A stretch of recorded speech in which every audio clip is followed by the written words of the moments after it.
이스라엘 현자의 예언, 마지막 구원의 땅 한국. 이 미래 예언의 출처는 20세기 중후반 이스라엘 북부의 고즈넉하고 신비로운 도시 해발 900m 산자락에 고립된 채 별빛과 가장 가까이 맞닿아 있는 체파트입니다. 이곳은 16세기부터 유대 신비주의 카발라의 심장부였으며 세상의 소란을 피해 신의 비밀에 더 가까이 다가서려는 영혼들이 모여들었던 성스러운 은신처입니다. 바로 이 안개와 신비로 둘러싸인 도시에서 평생을 은둔하며 신의 언어를 해독하려 했던 한 명의 현자가 있었습니다. 그의 이름은 엘리에제르 벤 솔로몬. 그는 대중 앞에 나서기를 극도로 꺼렸습니다. 그의 이름과 그가 꿰뚫어 본 경이로운 지혜는 오직 영적 계승이 허락된 소수의 제자들에게만 마치 깨지기 쉬운 성물을 다루듯 비밀스럽게 전해졌습니다. 그는 단순한 종교 연구가가 아니었습니다.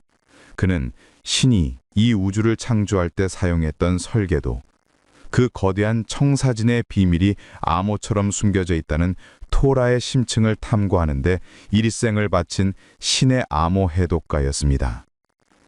그가 탐구한 카발라는 신의 본질과 우주의 질서를 세피로트라 불리는 10개의 신성한 광구를 통해 설명하는 생명의 나무 사상을 근간으로 합니다. 하지만 엘리에제르 벤 솔로몬은 이 지식의 표면에 머무르지 않았습니다. 그는 더 깊은 곳, 더 위험한 영역으로 들어갔습니다. 그는 성서의 모든 단어와 문장을 숫자로 치환하여 그 안에 숨겨진 신의 의도를 해석하는 게마트리아의 대가였습니다. 또한 카발라의 가장 심오하고 난해한 텍스트로 알려진 조하르, 광휘의 서를 통해 시간의 장벽을 넘어 과거와 현재, 그리고 미래의 사건들을 하나의 거대한 테피스트리로 읽어내는데 독보적인 경지에 올랐다고 전해집니다. 그에게 성서는 살아 숨쉬는 유기체이자 현재와 미래를 동시에 비추는 살아있는 거울이었습니다.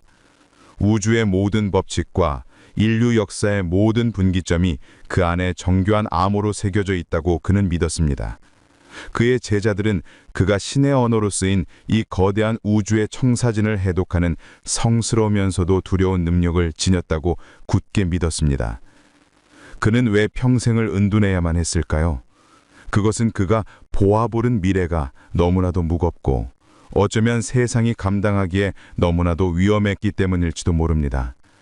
그는 자신의 지식이 인류의 영적 진화에 대한 중대한 열쇠임을 알기에 때가 되기 전까지 이 비밀을 굳게 봉인했던 것입니다. 그리고 마침내 그가 세상을 떠나기 전 몇몇 제자들에게 인류의 미래에 관한 몇 가지 중요한 예언을 남겼습니다. 놀랍게도 그의 예언들은 당시 세계의 패권을 다투던 거대한 두 제국, 미국과 소련이나 화약구였던 중동의 분쟁을 향하고 있지 않았습니다. 그의 시선은 그 모든 혼돈의 중심을 넘어 인류 문명이 맞이할 가장 거대한 영적 위기와 그 절망적인 위기를 극복할 단 하나의 예상치 못한 한 줄기 빛에 고정되어 있었습니다. 그리고 그 빛이 시작될 장소로 그는 주저함 없이 동아시아의 작은 반도, 역사의 변방이라 여겨졌던 땅 한국을 지목했습니다. 과연 그는 무엇을 보았던 것일까요? 왜 수천 년의 지혜가 흐르는 예루살렘도, 세계 문명의 중심이라는 로마나 워싱턴도 아닌 저 극동의 작은 나라가 인류 구원의 새로운 중심이 될 것이라고 예언했을까요? 엘리에제르 벤 솔로몬의 마지막 예언, 그가 지목한 한국의 운명이라는 충격적인 퍼즐을 맞추기 전에 우리는 먼저 그가 던져준 다른 조각들이 어떻게 현실 세계에 정확히 들어맞았는지 냉정하게 검증해야만 합니다. 그의 예언이 지닌 무게를 이해하기 위해서는 그가 남긴 다른 예언들이 추측이 아닌 시대를 꿰뚫는 영적 통찰이었음을 확인해야 하기 때문입니다. 그의 제자들이 비밀리에 기록한 비망록에는 세상을 놀라게 했던 몇 가지 구체적인 예언들이 남아 있습니다. 가장 대표적인 것은 1980년대 초에 전 세계가 핵무장 경쟁을 하던 냉전의 절정기에 그가 남긴 기록입니다.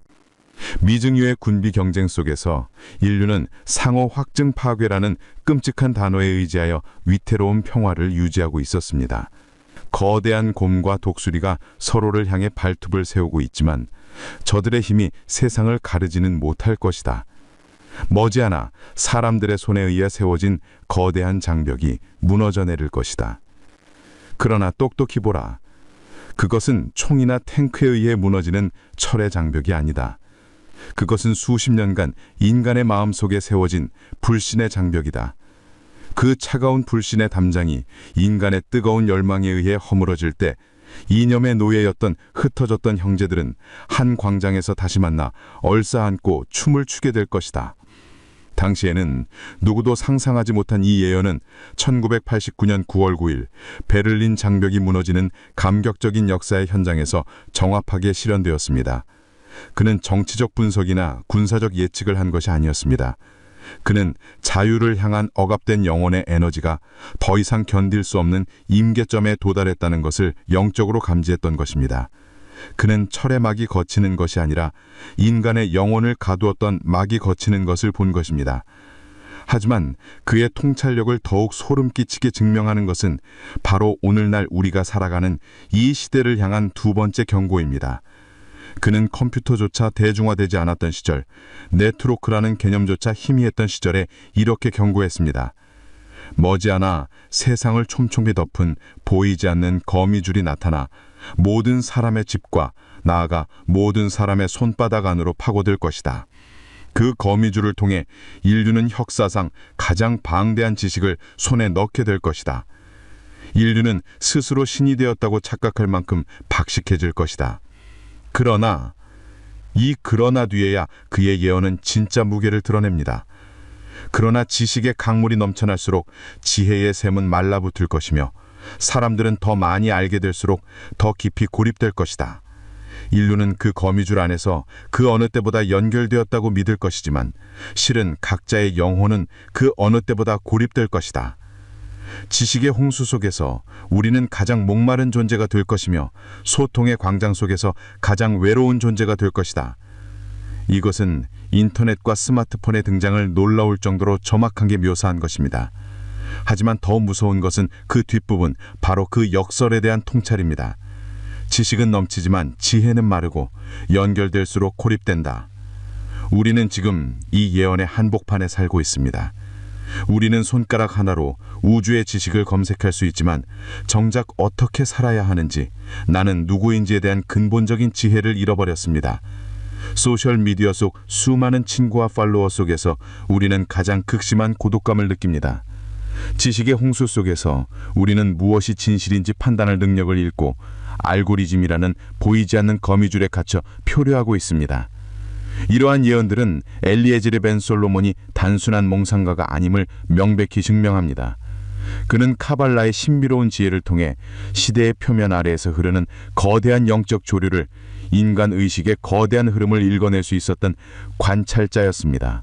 과거의 사건들을 놀랍도록 정확하게 짚어냈던 엘리에제르 벤 솔로몬의 시선은 이제 인류가 맞이할 미래의 한복판, 아니 우리가 이미 그 한복판에 들어서 있으며 애써 외면하고 있는 지금 여기의 현실을 향합니다. 그의 마지막 예언은 희망을 이야기하기에 앞서 인류 전체가 통과해야만 하는 어둡고 혹독한 터널에 대해 먼저 경고하고 있습니다. 그는 이 시기를 영적 암흑기 혹은 거대한 공허의 시대라고 불렀습니다. 이것은 먼 미래의 디스토피아가 아닙니다. 이것은 바로 21세기, 우리가 살아가는 지금 이 시대의 가장 날카로운 초상화입니다. 그의 예언에 따르면 인류는 역사상 그 어느 때보다 가장 풍요로운 물질적 번영을 이루게 됩니다. 과학기술은 신의 영역이라 불리던 생명 창조와 시공간의 한계에 도전하는 듯 눈부시게 발전합니다. 인간은 마침내 세상의 모든 것을 소유하고 통제하고 예측할 수 있다는 거대한 오만에 빠져들게 됩니다. 바로 이 정점의 순간, 인류는 역사상 가장 위험하고도 교묘한 우상 숭배에 직면하게 됩니다. 그 우상은 고대 돌이나 나무로 만들어진 형상이 아닙니다. 하늘에 있지도 않습니다. 그 우상은 바로 자기 자신과 스스로가 만들어낸 숫자와 물질적 가치들이라고 그는 지적했습니다. 엘리에제르 벤 솔로몬은 제자들에게 경전의 구절을 인용하며 이 새로운 시대의 우상 숭배를 이렇게 경고했다고 전해집니다. 보라, 인류가 스스로 빚어낸 황금 송아지 앞에 엎드려 절하는 날이 오리니 그들의 눈은 황금의 광채에 멀고 그들의 귀는 진실의 속삭임을 듣지 못하리라. 그 황금 송아지는 때로는 부의 형태로, 때로는 권력의 형태로, 때로는 명예와 인기의 형태로 나타날 것이다. 하지만 이 시대에 나타날 가장 무섭고 거대한 황금 송아지는 바로 스스로를 숭배하는 인간의 자아 그 자체이다. 인간은 스스로가 신이 되었다고 착각하며 오직 자신의 욕망과 쾌락 그리고 자신의 존재 증명만을 유일한 선으로 숭배하게 될 것이다. 그의 예언은 현대사회의 병폐를 정확히 관통합니다. 그들은 더 높이 쌓고 더 빨리 달리고 더 많이 소유하는 것을 유일한 가치로 여기게 될 것이다. 생명의 존귀함은 숫자로 계산될 것이다. 연봉, 아파트 평수, 자동차의 배기량, 주식 계좌의 잔고, 그리고 SNS의 팔로워 숫자가 그 사람의 존재 가치를 증명하고 대체하는 시대가 될 것이다.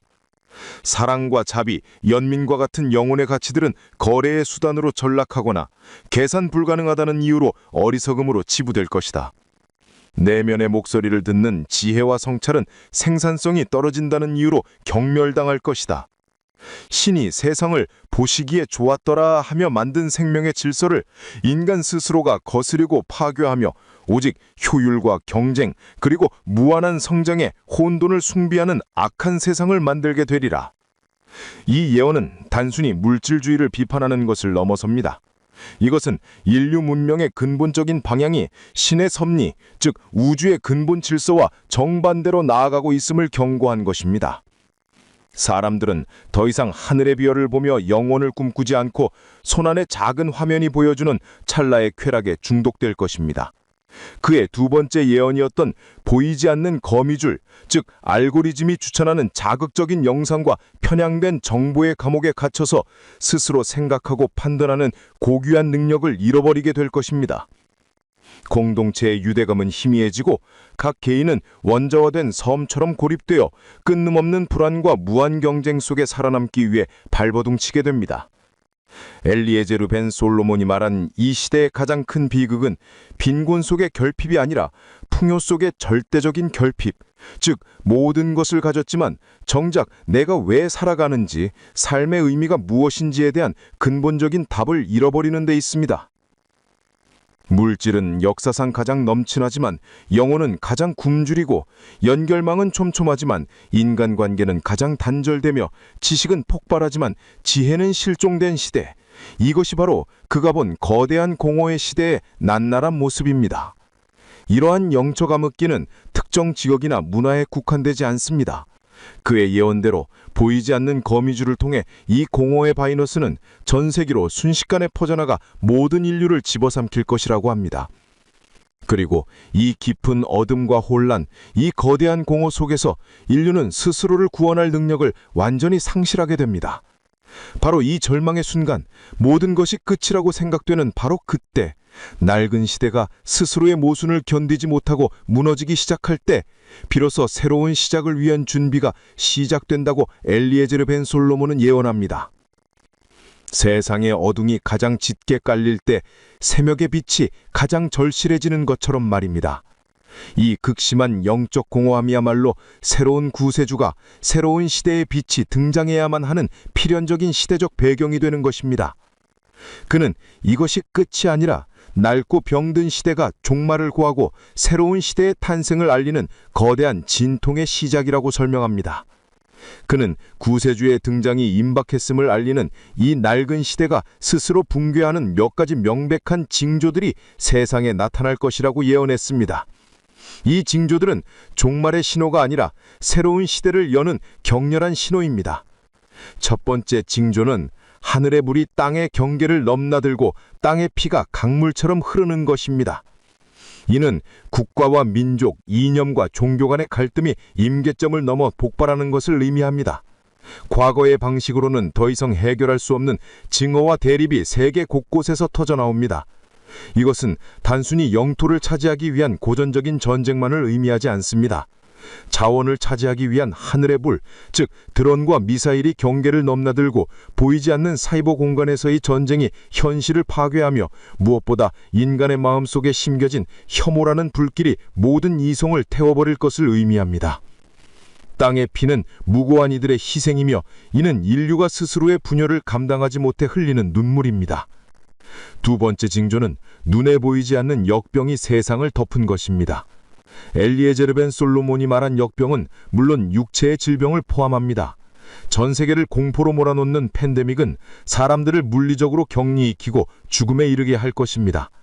하지만 그는 이보다 더 무서운 역병을 경고했습니다. 그는 사람의 몸이 아닌 영혼을 병들게 하는 불신과 분열의 역병이 창궐하리라 하고 말했습니다.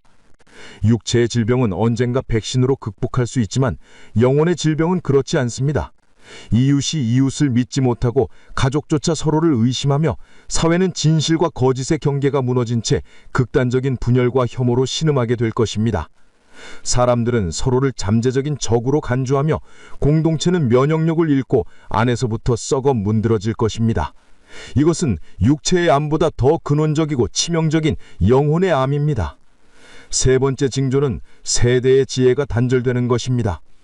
젊은이들은 나아갈 길을 알지 못해 공허한 눈으로 세상을 방황하고 늙은이들은 자신이 가진 지혜를 나누기보다 침묵으로 감추게 될 것이다. 이는 세대 갈등을 넘어 인류가 쌓아올린 지혜의 전수, 그 연결고리가 끊어지는 것을 의미합니다. 경험에서 비롯된 연륜과 통찰은 꼰대라는 단어 하나로 폄훼돼야 낡은 것으로 지부됩니다. 반대로 젊은임의 열정과 새로운 감각은 방향을 잃고 소모적인 분노로 표출되거나 알고리즘이 추천하는 찰나의 쾌락 속에서 표류하게 될 것입니다. 사회를 이끌어야 할 지혜의 등불이 꺼지고 미래를 짊어져야 할 세대는 어둠 속에서 길을 잃어버립니다. 마지막으로 그는 땅과 하늘이 본래의 모습을 잃고 신음하는 것을 징조로 꼽았습니다. 땅이 제사를 고통스럽게 흔들고 뜨거운 숨을 내쉬며 물이 제자리를 벗어나 인간의 터전을 삼킬 것이다. 하늘은 더 이상 맑은 빛을 보여주지 않고 계절의 질서가 무너져 생명이 자라기 힘든 환경이 되리라. 이는 오늘날 우리가 목도하고 있는 처절한 기후위기와 전례 없는 자연재해의 급증을 떠올리게 하는 섬뜩한 경고입니다. 이것은 지구가, 가이아가 인류의 끝없는 탐욕과 영적 공허함에 반응하여 보내는 마지막 구조 신호이자 스스로를 정화하려는 몸부림일지도 모릅니다. 엘리에제르 벤 솔로몬은 이 끔찍한 네 가지 징조들이 인류를 향한 신의 일방적인 저주나 심판이 아니라고 거듭 강조합니다. 오히려 이것은 낡고 병든 세상이 거대한 공허라는 스스로의 모순과 무게를 이기지 못하고 무너져 내리는 필연적인 붕괴의 과정이며 새로운 생명, 즉 새로운 시대가 태어나기 위해 반드시 겪어야 하는 거대한 산통과도 같다고 설명했습니다.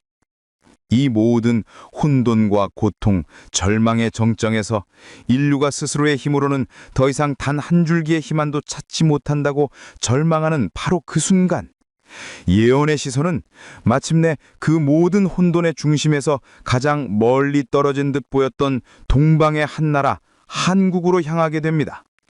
모든 시선이 역사의 중심이었던 로마나 예루살렘, 혹은 당대의 패권 국가인 워싱턴이나 베이징을 향할 때 그의 손가락은 정반대편, 세계의 화약고이자 잊혀진 땅이라 불리던 동쪽의 작은 반도, 대한민국을 가리켰습니다. 그의 예언은 단호하고 명확했습니다. 세상의 낡은 질서가 무너진 잿더미 위에서 인류를 일으켜 세울 목자, 잃어버린 지혜의 길로 안내할 새로운 성인은 동방의 해가 가장 먼저 비추는 땅에서 나타나리라. 그는 권력자의 왕관을 쓰지 않고 부호의 황금을 탐하지 않으며 가장 평범한 사람들 속에서 고요히 빛을 드러낼 것이다. 그가 오는 땅은 오랜 고난으로 단련되고 깊은 슬픔으로 정화된 영혼의 터전 한이라 불리는 곳이다. 수많은 제자들이 이 대목에서 충격에 빠져 물었습니다. 왜 하필 그곳입니까, 라피어? 어찌하여 세계의 운명을 바꿀 인물이 인류 문명의 중심이 하는 저 극동에 분단되고 대립하는 상처받은 땅에서 나타나는 것입니까? 엘리에제르 벤 솔로몬의 대답은 정치학이나 경제학이 아닌 카발라의 심오한 세계관에 뿌리를 두고 있습니다. 그는 눈에 보이는 물질적 힘이 아닌 지리적인 위치와 민족의 영적 역사가 결합하여 수천 년간 응축되어 온 특별한 에너지에 대해 설명했습니다. 첫째, 한반도는 지정학적으로 영적 용광로, 영어로 Spiritual Crucible이라고 했습니다. 그에 따르면 한반도는 지구상에서 가장 거대한 힘들이 충돌하는 에너지의 특이점이라는 것입니다. 북쪽에서는 거대한 곰의 기운이, 서쪽에서는 잠에서 깨어난 용의 기운이, 동쪽에서는 떠오르는 태양의 기운이, 그리고 바다 건너에서는 거대한 독수리의 기운이 수백, 수천 년간 팽팽하게 맞서며 충돌하는 유일한 장소라는 것입니다. 그는 이 점을 영적 용광로라고 불렀습니다. 카발라의 원리에 따르면 가장 혹독하고 강력한 압력 속에서 가장 단단하고 순수한 다이아몬드가 탄생합니다. 가장 극심한 대립과 혼돈의 한복판에서 역설적으로 가장 위대한 조화의 에너지가 잉태될 수 있다는 것입니다. 가장 차가운 얼음 속에서 가장 뜨거운 불꽃이 잉태되는 우주의 역설입니다. 이곳은 힘의 균형점이자 새로운 질서가 나타날 수밖에 없는 영적 태풍의 눈이라는 것입니다. 둘째, 그리고 이것이 가장 중요하고 심오한 이유입니다. 그는 한국 민족이 겪어온 수천 년의 고난, 즉 한의 역사를 영적 관점에서 재해석했습니다.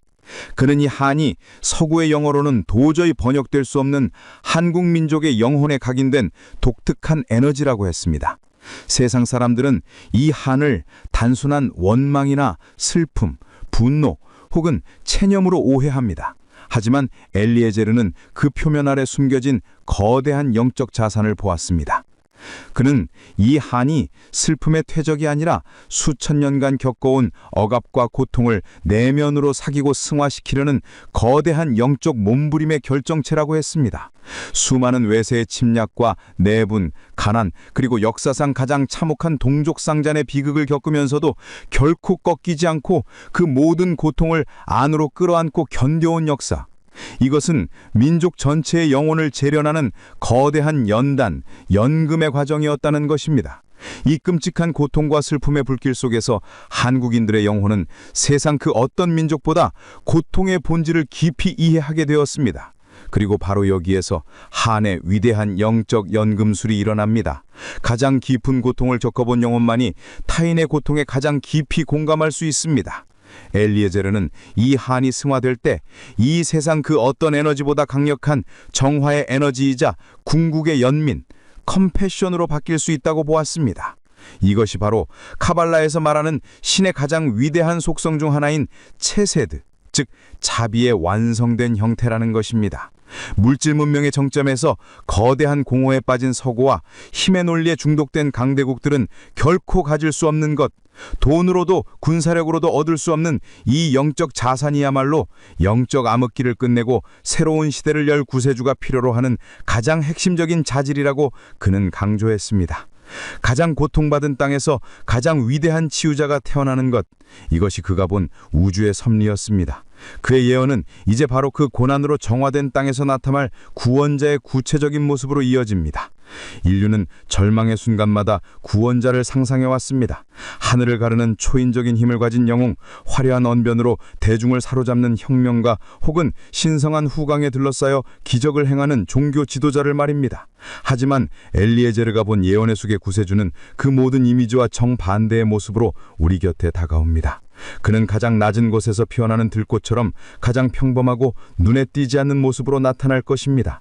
그의 외모는 지극히 평범하여 시장의 상인과도 다르지 않고 밭을 가는 농부와도 다르지 않을 것입니다.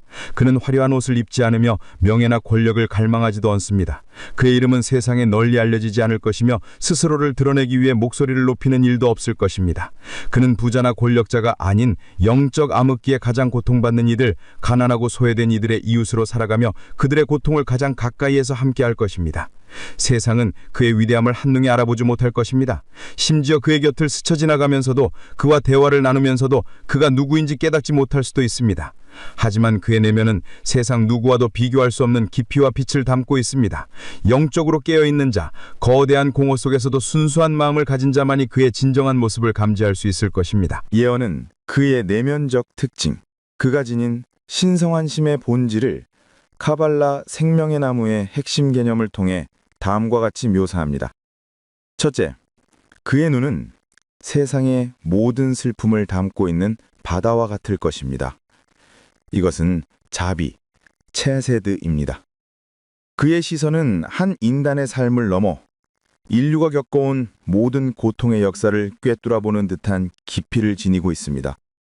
그러나 그 깊은 슬픔의 바닥에는 마르지 않는 연민과 자비의 샘이 있습니다. 그를 마주하는 것만으로도 사람들은 자신의 가장 깊은 상처와 어두운 비밀까지도 판단받는 것이 아니라 이해받고 수용받는 듯한 절대적인 위로를 얻게 될 것입니다. 둘째, 그의 목소리는 침묵의 무게를 싣고 있습니다. 이것은 진실의 힘, 게브라입니다. 그는 말을 많이 하지 않지만 그가 내뱉는 모든 단어는 진실의 핵심을 꿰뚫는 힘을 가지고 있습니다. 그의 말 앞에서는 세상의 모든 거짓과 위선, 영적 암흑기가 만들어낸 허상들이 힘을 잃고 스스로 무너지게 됩니다. 그렇기에 거짓된 마음을 가진 자들, 허영과 욕망에 찬 자들은 세상의 모든 소음을 잠재우는 그의 침묵의 힘을 두려워하고 본능적으로 피하려 할 것입니다. 셋째, 그의 존재 자체는 완벽한 균형과 조화를 이룹니다. 이것은 아름다움, 티페레트입니다. 카발라 생명의 나무의 중심인 티페레트처럼 그는 모든 극단을 조화시키는 균형의 중심입니다. 그는 무한한 사랑, 체세들을 가졌지만 진리를 거스르는 불의에는 단호, 게브라를 잊지 않습니다. 그는 깊은 지혜를 가졌지만 어린아이의 질문에도 겸손하게 귀를 기울이는 이해의 마음을 잃지 않습니다. 그가 걷는 것만으로도, 그가 머무는 것만으로도 주변의 극단적인 에너지는 안정되고 분열된 것들은 하나로 모이며 사람들은 잊고 있던 자신의 선한 본성을 다시 발견하게 될 것입니다. 평범함 속에 이 위대함을 감춘 구세주. 그의 진정한 능력은 세상을 뒤엎는 물리적인 기적이 아닙니다. 인류의 분열된 의식을 치유하고 통합하는 데서 발현됩니다. 그의 가장 큰 능력은 현대 문명이 갈라놓은 모든 것, 즉 과학과 영성, 물질과 정신, 인간과 자연, 그리고 무엇보다 나와 너를 다시 하나로 연결하는 통합의 지혜입니다. 그렇다면 그의 궁극적인 역할은 무엇일까요? 그는 인류를 대신해 모든 문제를 해결해주는 해결사가 아닙니다. 그는 인류를 심판하는 심판관도 아니고 맹목적인 복종을 요구하는 교주도 아닐 것입니다. 그의 궁극적인 역할은 인류가 스스로를 구원할 수 있도록 길을 열어주는 안내자이자 촉매입니다. 카발라 용어로 이는 티쿤 올람, 즉 파괴된 세상의 복원을 의미합니다. 그는 세상을 구원하러 오는 것이 아니라 우리 각자의 내면에 잠들어 있는 구원자를 깨우러 오는 것입니다. 그는 모든 인간의 내면에 신의 불꽃이 숨겨져 있음을, 영적 암흑기의 먼지에 덮여 있을 뿐임을 일깨워 줄 것입니다. 각자가 그 불꽃을 되살려 세상의 어두움을 밝히는 작은 등불이 되도록 영감을 줄 것입니다. 그는 세상을 구원할 단 한 명의 영웅이 아니라 모든 인류가 구원의 주체가 되도록 만드는 위대한 첫 번째 불꽃이자 공명의 중심점이 되는 것입니다. 구세주가 한국 땅에 나타난다 하더라도 세상이 그를 알아보고 그의 메시지를 받아들일 준비가 되어 있지 않다면 그 위대한 구원의 빛은 어둠 속에서 홀로 빛나다 사라질지도 모릅니다. 영적 암흑기에 눈이 먼 인류가 그 빛을 알아보지 못하고 오히려 핍박할 수도 있습니다. 그렇다면 우리는 무엇을 해야 하는가? 이 예언은 정해진 미래를 수동적으로 기다리라는 운명론이 아닙니다. 이것은 우리에게 주어진 선택지이자 새로운 시대로 건너갈 수 있도록 우리에게 보낸 초대장입니다. 예언은 거창한 행동이나 맹목적인 믿음을 요구하지 않습니다. 대신 각자의 삶에서 실천해야 할 내면의 준비, 즉 새로운 시대를 여는 세계의 황금 열쇠에 대해 강조합니다. 엘리에제르는 이를 자신의 그릇을 준비하는 일에 비유했습니다. 새로운 시대의 맑은 물을 담기 위해서는 먼저 낡고 더러운 것들로 가득 찬 자신의 그릇을 비우고 깨끗이 닦아야 한다는 것입니다. 첫 번째 열쇠는 채우기보다 비우기를 연습하라입니다. 이는 거대한 공여 시대가 강요하는 끊는 물질적 욕망과 소유욕에서 벗어나는 것을 의미합니다. 더 많은 것을 가지려는 욕심, 더 높은 곳에 오르려는 명예욕, 타인에게 인정받고 싶어하는 과시욕을 의식적으로 내려놓는 훈련이 필요합니다. 마음의 공간이 이러한 헛된 것들로 가득 차 있는 한 진리의 지혜가 들어설 자리는 없기 때문입니다. 두 번째 열쇠는 자신의 삶을 진실 위에 세우라입니다. 이는 작게는 일상에서 스스로에게 거짓말을 하지 않는 것부터 크게는 사회의 불의를 보고 침묵하지 않는 용기까지 포함합니다.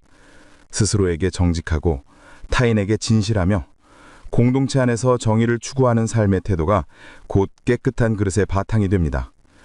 진실되지 못한 삶을 사는 사람은 구세주가 가져올 진리의 빛, 즉 게부라의 힘을 감당하지 못하고 스스로 어둠 속으로 숨어 들어갈 것입니다. 세 번째 열쇠는 니웃의 아픔을 돌아보라입니다.